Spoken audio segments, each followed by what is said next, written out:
Togozani, Togozani family. How is everybody doing? Togozani, Togozani, Hotep Royals. Hope everyone is well. Welcome.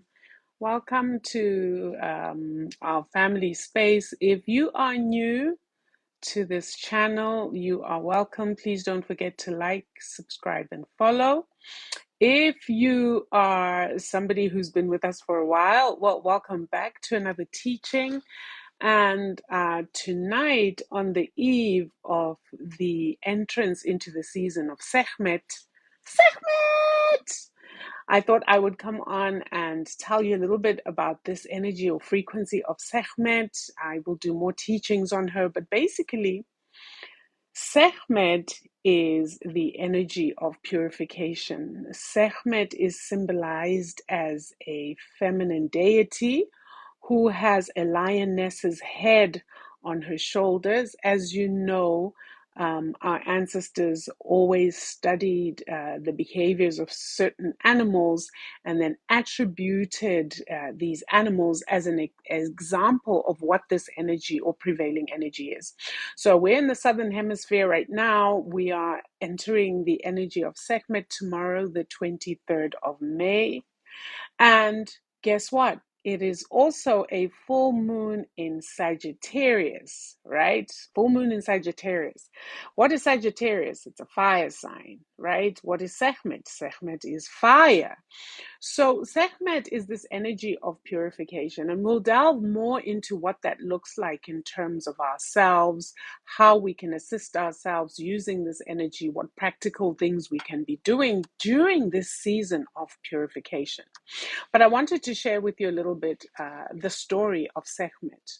So the story around Sekhmet is that Ra went off, I don't know where Ra goes, but apparently Ra might have gone for a walk. But the story goes that Ra had gone somewhere, and when he returned, he found that the people of the land were no longer living according to Ma'at. Matter of fact, it was just a mess.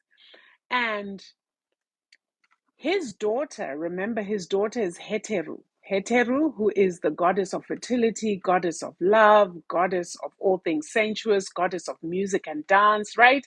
Your Oshun, if you like. So when he saw what had happened, he told Heteru, and Heteru went crazy. She got so angry that she transformed into this fire-breathing goddess, Sekhmet. And she went on a killing spree, basically the purge. She went in slashing and burning, and until it is said that the rivers were red with the blood of the people of the land. And then when Ra returned and he realized that girl was not stopping, like she was out to annihilate everybody. It is said that Ra said, please, somebody, you've got to stop her. So what they did was they got her. And because now she had this bloodlust, right? She was bloodthirsty. They gave her red wine. They gave her tons and tons of red wine. And after she got her red wine, she was pacified, she fell asleep. So that is how humanity was saved from the energy of Sekhmet. So Sekhmet is this very, very powerful, strong, fiery energy of purification. I want you guys to note, in the Southern Hemisphere, right, we are approaching midwinter. Matter of fact, on the 21st, yes, on the 21st of June, this is the Soka festival, which is the winter solstice, right? So this is a season in which the grass is very, very dry. And a lot of farmers, a lot of savanna grasslands are set alight. Why? So that that old grass is burnt off to create ash, which when the new rains come in September, will fertilize the new grass. So the energy of Sekhmet is an energy of purification. You got to get rid of the old. You've got to burn off. You've got to cauterize that which no longer serves to make way for the new. So that is the energy of Sekhmet. And we'll go in more into how you can use this energy for your daily life. So basically, Sekhmet is heteru. And the difference there is the intensity of energy. Heteru is a more fine energy. She comes in soon after the new year because she's fertility. She's the one who causes young things, young to sprout. She's the one who causes, seeds to burst open and to start growing. But then on the other hand, you have Sekhmet, right, who is the purifier to allow for the sprouting of the new. So you have to understand that with a lot of our deities and the way this all works, I love these stories because they illustrate so much how much our ancestors were so observant of nature, right? So Sekhmet being the purifier, Sekhmet is also a warrior. She's often depicted with a big old machete in her hand that is dripping with blood. Right? And in the Kemetic pharaohs, actually, their armies used to be devotees of Sekhmet. They would do rituals to Sekhmet before they went into battle with the Nilus creatures or with any other Neanderthal-like creatures who were always trying to invade Kemet. Always, always, always trying to invade Kemet. And they would go to war after invoking Sekhmet, and they would win hands down.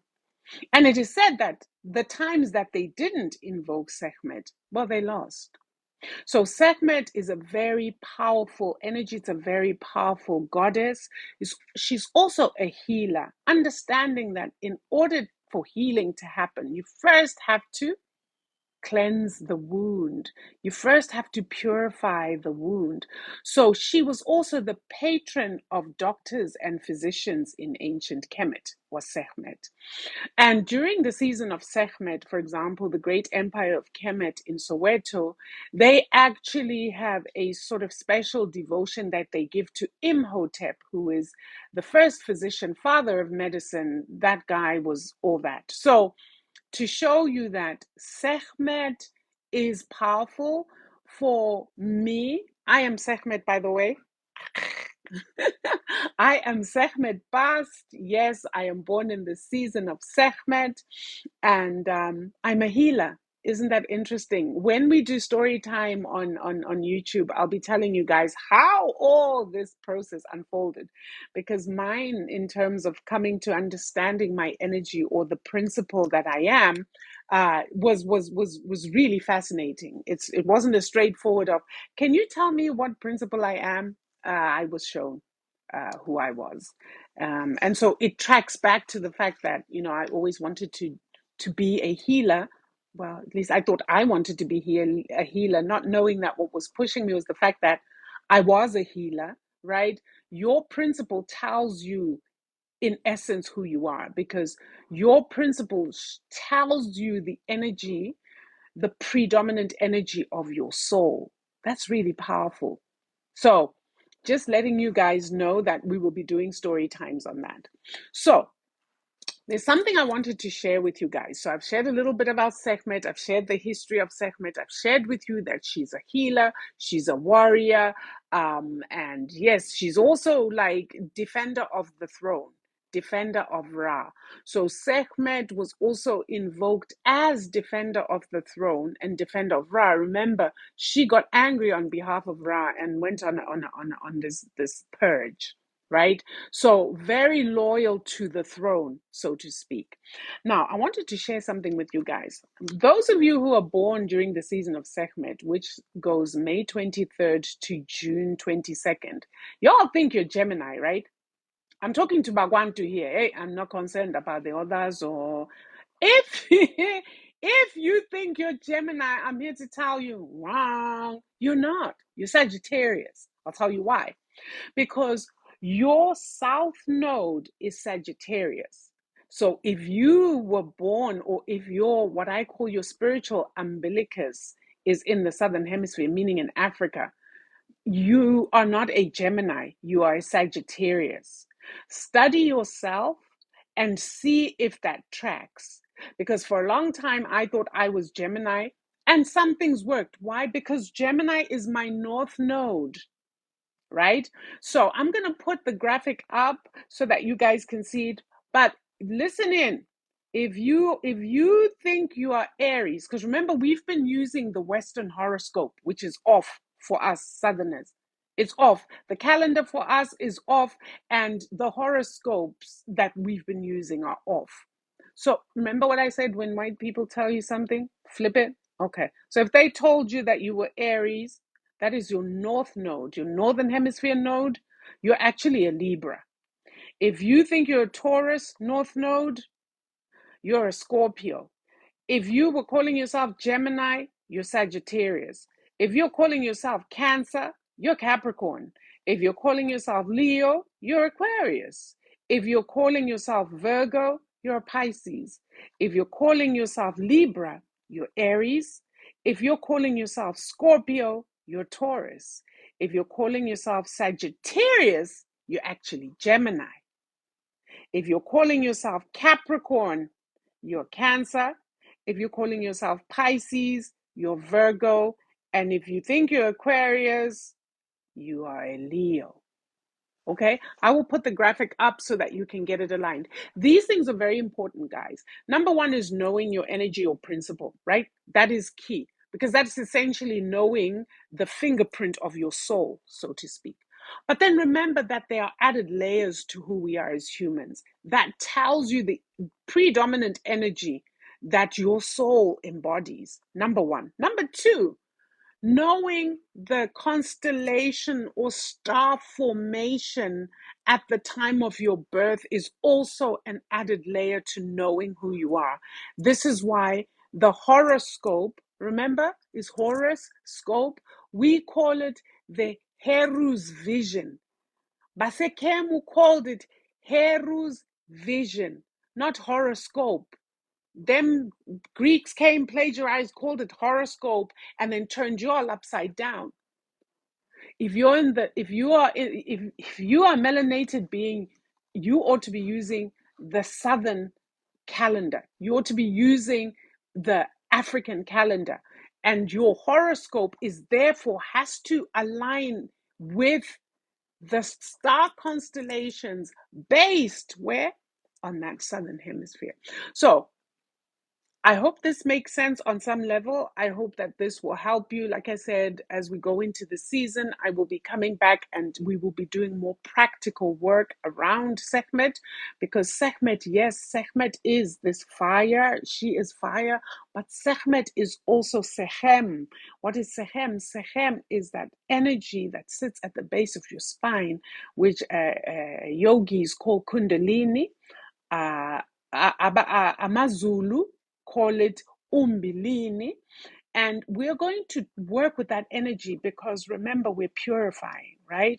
And that energy, when you know how to raise it, right, to raise your kundalini, you can purify your body, you purify your spirit, you can actually align your chakras, heal yourself. Like that energy is powerful. So we will be doing all that in the next videos, but for now I really just did want to come and say hello, Sekhmet. If you know your Sekhmet, with your hands in the air.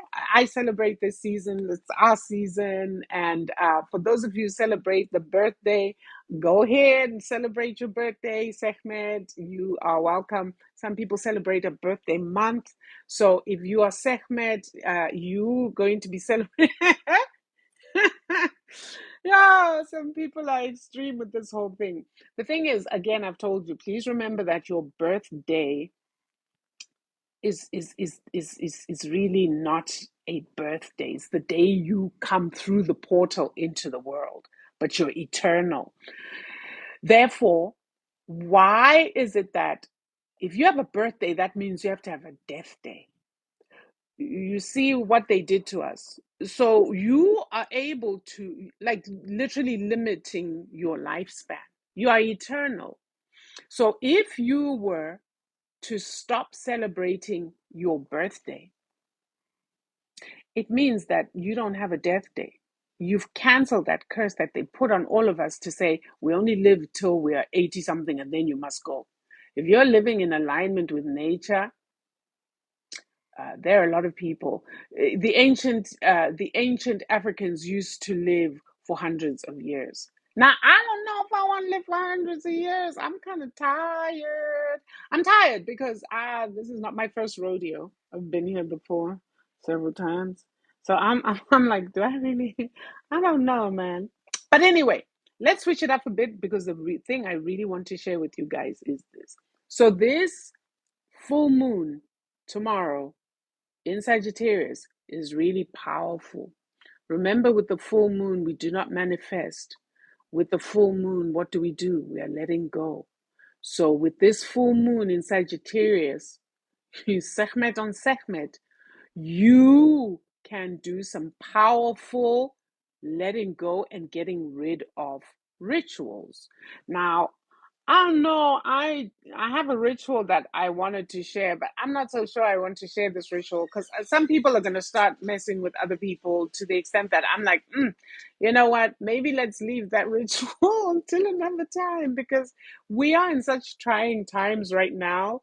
Many of us are being tried by individuals, mainly by individuals, and yeah, this ritual. Yeah, you see, I'm Sekhmet. See, I told you we want to slash and burn. So yeah, it's a slash and burn kind of ritual. It's like, slash and burn, slash, burn, burn, burn. So I'm like, I don't want to be too enthusiastic. But anyway, guys, I hope you enjoyed this. I will be back with more teachings on Sekhmet. That's who I am. So I'm gonna say to you guys, Mas Togozeni over here from Sekhmet Past. Togozeni.